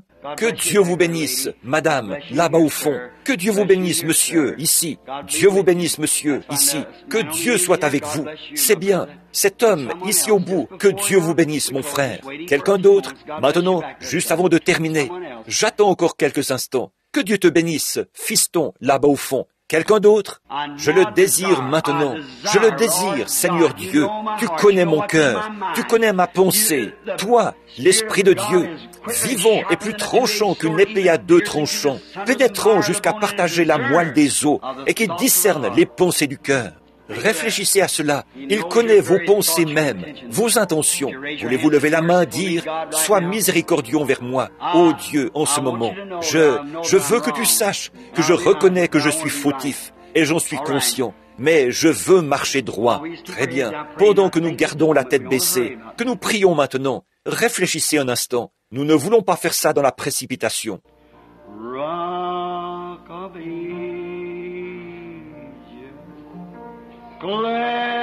Rocher des âges, brisé pour moi.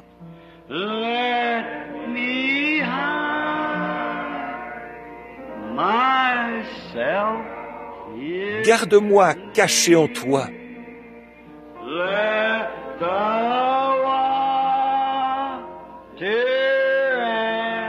Permets que l'eau et le sang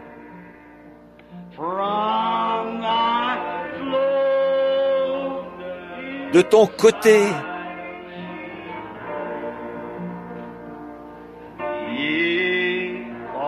soit de mon péché le double remède. Il a juré 2 choses immuables.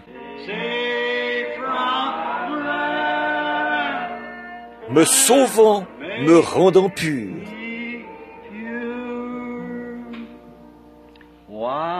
Quand dans mon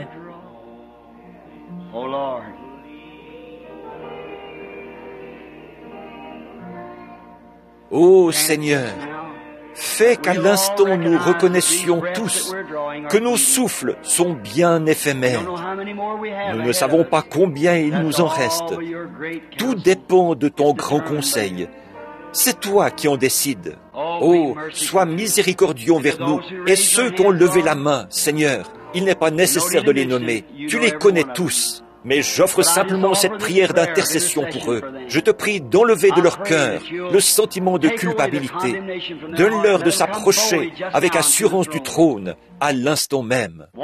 De s'avancer tout droit vers le trône de Dieu avec assurance et de réclamer les privilèges que Dieu leur a donnés. Tu les as poussés à lever la main. Ils n'auraient pas pu le faire par eux-mêmes. Je te prie, ô Dieu, d'accorder ceci au nom de Jésus. Amen. Caché en toi. Maintenant, adorez-le simplement.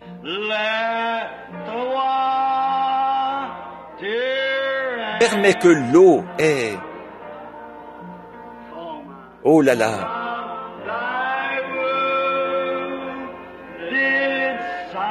De ton côté jaillissant.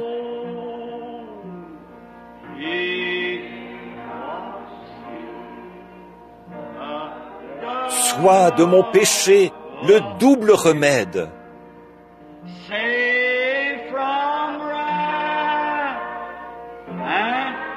Me sauvant, me rendant pur. Combien se sentent vraiment bien maintenant? Levez la main, dites, loué soit l'Éternel. Oh, il est merveilleux. Oh, Il y a de la place à la source. Tu le connais, sœur Gertie? Allons-y. Combien aime ce cantique? Bon, nous allons avoir un service de baptême dans un instant. Tu vas les baptiser? D'accord. De la place. Oui, il y a de la place. Il y a de la place à la source pour toi. De la place, de la place. Très bien. Les candidats au baptême. Les hommes iront dans cette pièce-ci, les femmes dans celle-là. Très bien. Ceux qui vont être baptisés dans le nom béni de notre Seigneur. Bon pour toi. Il y a de la place à la source pour toi. Dieu a été si bon pour moi. Il y a de la place à la source pour toi. Tout le monde maintenant. De la place, de la place. Oui, il y a de la place. Il y a de la place à la source pour toi. Oh, de la place, de la place. Oui, il y a de la place. Il y a de la place à la source pour toi. Oh, j'aime ce vieux cantique, pas vous? Il y a de la place à la source pour toi. Oh, de la place, de la place. Il y a beaucoup de place. Il y a de la place à la source. Maintenant, pendant que l'ancien est allé se préparer pour les baptêmes, j'aimerais expliquer quelque chose à l'auditoire. Et je demanderai à quelques diacres, s'ils m'entendent dans la pièce, quand ils seront prêts, de venir et de me le signaler, pour qu'on puisse déplacer les micros. Nous voulons que vous voyiez tous ceci. Encore une dizaine de minutes, et l'Église pourra partir. Maintenant, je veux vous lire quelques passages sacrés des Écritures. Je veux les lire dans le livre des Actes. Et je veux commencer au verset 12 du chapitre 2 des Actes. Maintenant, je voudrais vous faire remarquer au chapitre 16 de Luc ou de Matthieu, je crois, Jésus descendait de la montagne. Il a dit à ses disciples, « Qui dit-on que je suis, moi, le Fils de l'homme ?»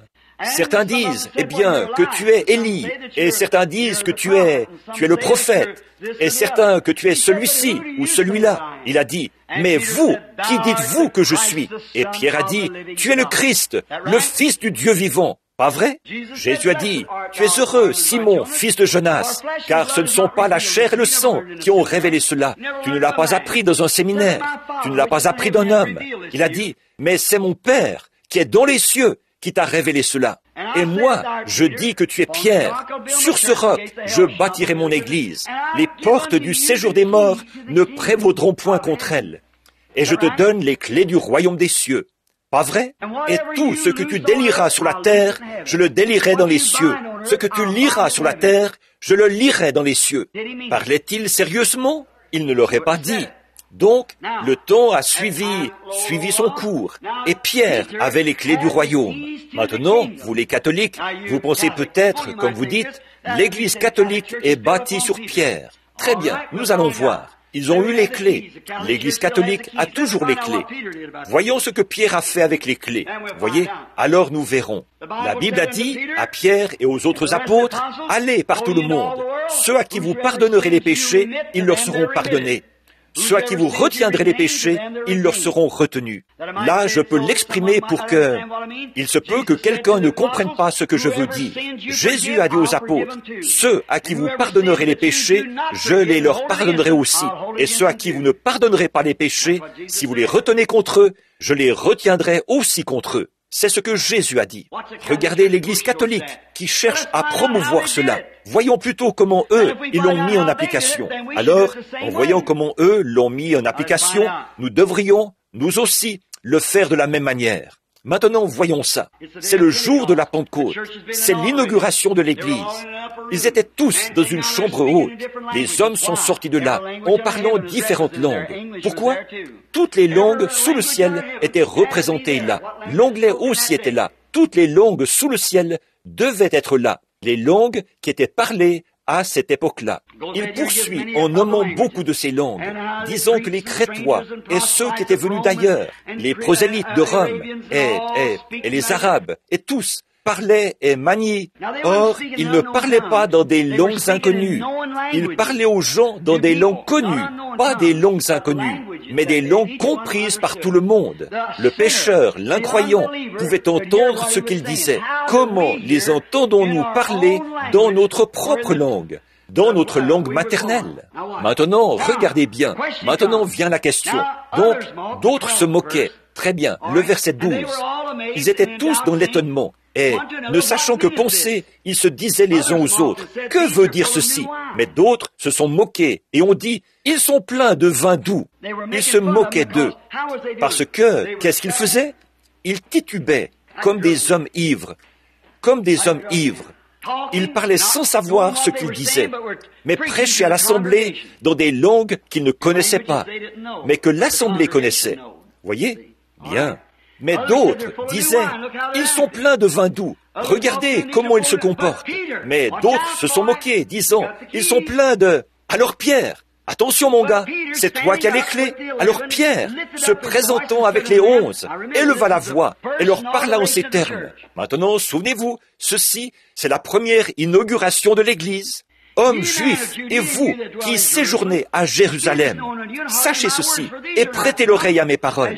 Ces gens ne sont pas ivres, comme vous le supposez, car c'est la 3e heure du jour. Les bars n'étaient même pas encore ouverts à ce moment-là, voyez.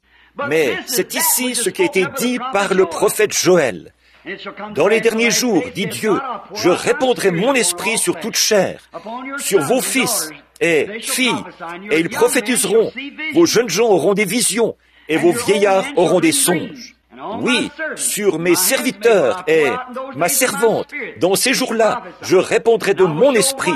Ils prophétiseront. Je ferai paraître des prodiges en haut dans le ciel et des miracles en bas sur la terre. Bon, là, c'est Pierre qui prêche. Celui qui a les clés, du sang, du feu, des vapeurs de fumée. Le soleil se changera en ténèbres, la lune en sang, avant l'arrivée du jour du Seigneur, de ce jour grand et glorieux. Alors quiconque invoquera le nom du Seigneur sera sauvé. Hommes israélites, écoutez ces paroles. Jésus de Nazareth, cet homme à qui Dieu a rendu témoignage devant vous par les miracles, les prodiges et signes qu'il a opérés au milieu de vous, vous le savez vous-même. Vous parlez d'une réprimande. Il avait les clés, vous savez. C'est cet homme livré selon le dessein arrêté et selon la prescience de Dieu.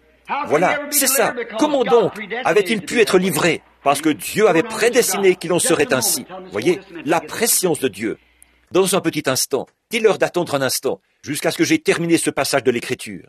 Vous l'avez crucifié, vous l'avez fait mourir par la main des impies. Dieu l'a ressuscité et délivré des liens de la mort, parce qu'il n'était pas possible, il fut retenu par elle. Car David a dit de lui, je voyais constamment le Seigneur, à ma droite, et je ne serai point ébranlé. Aussi mon cœur est dans la joie, et ma langue dans l'allégresse. Même ma chair reposera avec espérance, car tu n'abandonneras pas mon âme dans le séjour des morts, et tu ne permettras pas que ton sein voie la corruption. Tu m'as fait connaître mes sentiers de la vie. Tu me rempliras de joie, et par ma présence. Hommes frères, qu'il me soit permis de vous dire librement au sujet du patriarche David. Il est mort, il est enseveli, et son sépulcre existe. Aujourd'hui parmi nous, comme il était prophète et qu'il savait que Dieu lui a promis avec serment, je viens de le prêcher, qu'il ferait naître le Christ d'après de sa postérité selon la chair, pour le faire asseoir sur son trône. Exactement ce que je viens de prêcher. Pierre prêche là la même chose. C'est la résurrection du Christ qu'il a prévue. Le prophète l'a prévue et annoncé en disant qu'il ne serait pas abandonné dans le séjour des morts et que sa chair ne verrait pas la corruption. C'est ce Jésus que Dieu a ressuscité. Nous en sommes tous témoins. Élevé et à la droite, élevé au ciel. Il a reçu du Père le Saint-Esprit qui avait été promis et il l'a répandu comme vous le voyez et l'entendez. Car David n'est point monté au ciel, le prophète. Mais il a dit lui-même, le Seigneur a dit à mon Seigneur, assieds-toi à ma droite, jusqu'à ce que je fasse de tes ennemis un marchepied. Que, écoutez ceci, toute la maison d'Israël sache donc avec certitude que Dieu a fait Seigneur et Christ ce Jésus que vous avez crucifié.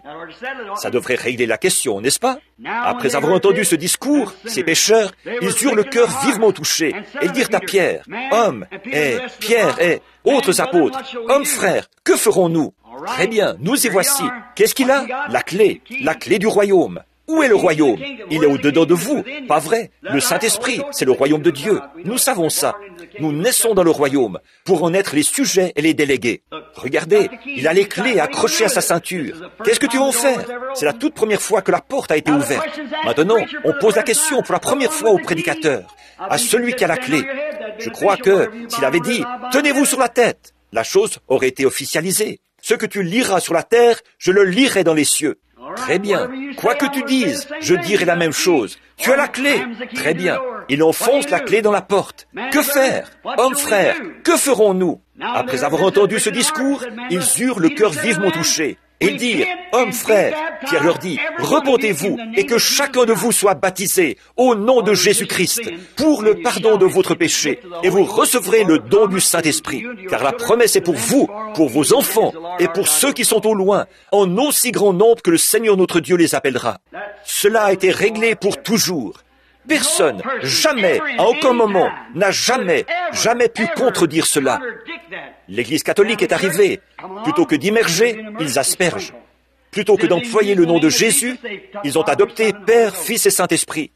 Cela n'a jamais été enseigné dans la Bible. À partir de ce moment-là, chaque personne était baptisée par immersion au nom de Jésus-Christ. Des gens avaient été immergés par Jean-Baptiste, qui avait baptisé Jésus, et Paul leur a dit qu'ils ne pouvaient pas recevoir le Saint-Esprit comme ça. Ils devaient revenir se faire rebaptiser au nom de Jésus avant de pouvoir recevoir le Saint-Esprit. Combien savent que c'est l'Écriture? Actes, chapitre 19. C'est ça, parce que le royaume des cieux a été fermé hermétiquement à toute autre manière de faire, par un serment de Jésus-Christ, pour que ce soit officialisé au ciel. Repentez-vous et que chacun de vous soit baptisé au nom de Jésus-Christ pour le pardon de vos péchés. Vous recevrez le don du Saint-Esprit, parce que la promesse est pour vous, pour vos enfants, pour ceux qui sont au loin, en aussi grand nombre que le Seigneur notre Dieu les appellera. Amen. Prions. Dieu notre Père, ce soir, 1900 et quelques années ont passé, et pourtant, il y a encore des cœurs humains honnêtes et intègres qui réclament Dieu, comme les enfants qui réclament le lait du sein maternel. Nous t'aimons, Seigneur. Nous ne pouvons pas vivre sans toi. Comme David l'a dit, mon âme a soif de toi, comme une biche a soif du courant d'eau. Il lui faut cela, sinon c'est la mort. Et Père, nous avons parcouru les Écritures d'un bout à l'autre, pas par esprit de contradiction, mais nous voyons ces séminaires, ces étudiants théologiens aujourd'hui, qui prêchent selon les commandements des hommes, et non selon les commandements de Dieu. Ainsi, Seigneur, nous ne méprisons pas ces hommes, mais nous méprisons ces choses qu'ils enseignent. Ainsi, Seigneur, ce que nous demandons, c'est qu'ils deviennent nos frères. Nous te demandons de leur pardonner leur erreur. Et nous prions qu'ils viennent à l'Écriture, qu'ils la lisent, non pas selon l'enseignement d'un séminaire, mais selon la manière dont Dieu l'a écrite. Nous prions maintenant, ô Dieu, que ces candidats qui viennent ce soir pour être baptisés d'eau, alors que notre brave pasteur, qui vient à cette chaire prêcher l'Évangile, ce même Évangile, ira au baptistère pour ensevelir. Accorde, Seigneur, à chacun de ceux-ci de recevoir le Saint-Esprit, parce que tu as fait la promesse. Vous recevrez le Saint-Esprit. Que l'Esprit de Dieu attende au-dessus de l'eau pour accueillir chaque candidat ce soir, car nous les remettons entre tes mains, au nom de Jésus-Christ. Amen.